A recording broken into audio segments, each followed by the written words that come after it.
Howdy, this is Mackenzie Franklin from SideGame in Colorado Springs, Colorado. Today we're going to be taking a look and reviewing Red Rising, the Collector's Edition.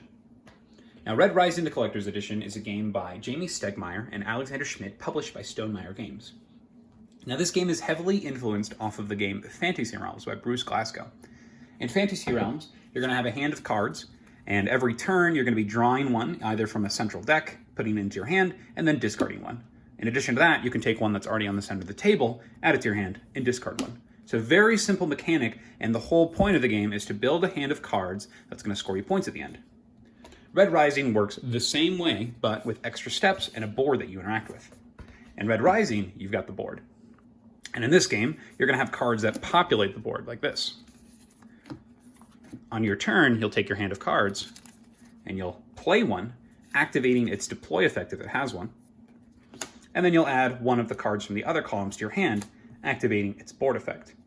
If you use the green one, you put an influence over here. If you use this one, you're going to take one of the sovereign tokens, gives you some extra points at the end, and it can trigger a special ability of yours.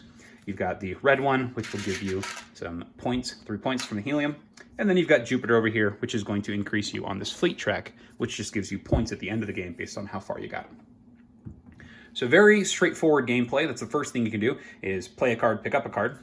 But the other option, if you're pretty happy with the cards in your hand, you can instead, or you don't like the ones on the board, you can instead reveal the top card of the deck and place it somewhere on the board.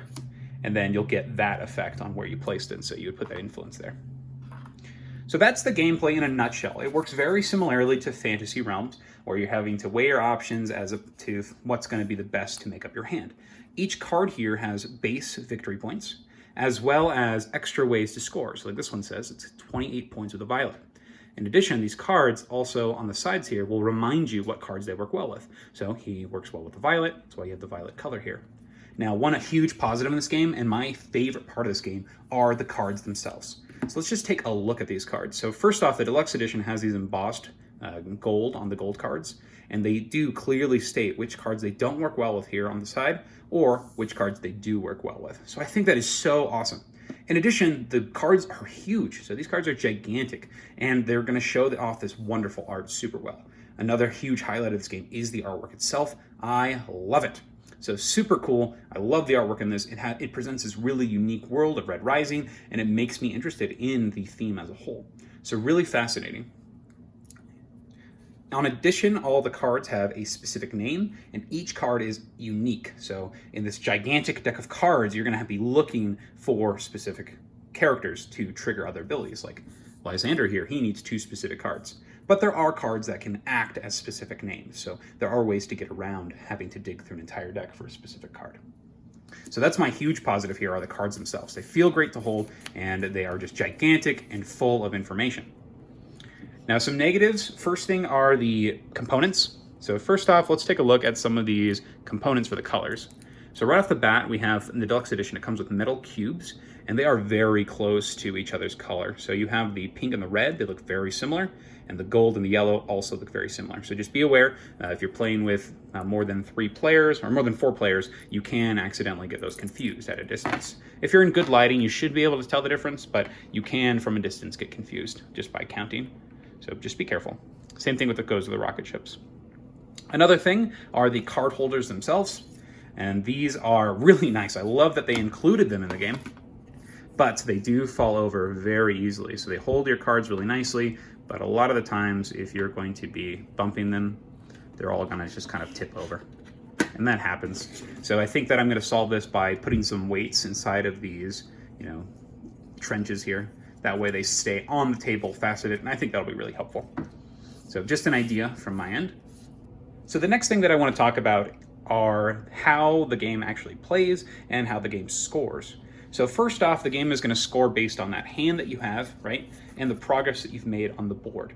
So you want to make sure that when you're playing cards, not only are you increasing your efficiency of your hand for that endgame scoring, but you're also being able to activate cards that do things when you play them. Now, this is the thing that kind of gets me, is a lot of these cards don't do anything when you play them, a lot of them will just move cards on the board. So they're not going to do anything that's crazy or advancing you on the different point venues, because the game ends when somebody has gotten 7 of these influence tokens, or increased up to 7 here, or has 7 of the institute markers. So you have to either complete 2 of those things, or all 3 of them just need to be done by everybody, very similarly to like Terraforming Mars. So it feels really bad when you're playing a card and not getting 2 things done. So for example, if you're playing this, you simply just get to move a card. But if you play this one, you get a helium. Or if you have multiple reds here, you get multiple helium. So if you play those cards that are getting you extra helium, they are going to pass around the table, but that's going to encourage you on if it's another player's turn, it's going to encourage them to play a card to pick that up. And now they have a delayed effect, unfortunately, and this might not cohere with their hand. So it's a really interesting kind of back and forth. However, that decision between players can take a lot of time.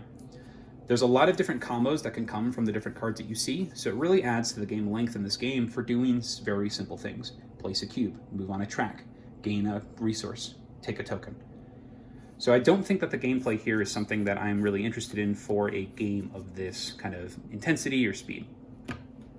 So if I had to pick between these 2 games, I would pick Fantasy Realms every time. Fantasy Realms distills this idea and brings it down to a smaller playtime, and it has just as cool scoring mechanisms with unique abilities and one-of cards that are specifically named that you can find.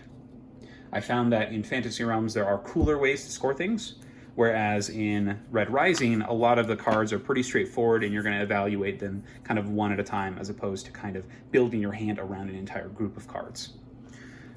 In addition, the way that the cards are coming out, you are not very incentivized to pull cards from this middle deck, because when you do, not only are you revealing it and everybody else at the table gets a chance to get it first, but you're also revealing it and getting a subpar action. You're only taking the specific action here. So it's really interesting. I don't know how I would change this. I don't know if there's a designs kind of idea behind this, but that's one thing that I did have an issue with, was you never really want to take that scout action, because you reveal that card, the next player gets the first pick at it, and then you decide where it goes, and you get a small bonus for doing so. So you get like half a turn's worth of work, essentially. So who's this game for? I think this game is for people who love Red Rising, the book series. I think it's for people who want something a little bit more meatier in their game of Fantasy Realms, very similarly to somebody who likes King Domino but wants to play Queen Domino. But this game is one that we will be keeping in the library, because I do think that it is gorgeous. I do think that it will have its fans, but it's not the one that I'm going to pick in particular. So if you have any questions about what you saw here, please let me know down in the comments below. If you have any suggestions on games that I should play, if you have any games that you'd like to see reviewed, please let me know down below. If you have any ideas on Red Rising, or what do you think about the game, please let me know. I'd love to hear it. Have you read the Red Rising books? All this stuff, please let me know down below. Thank you so much for watching Side Game Strong.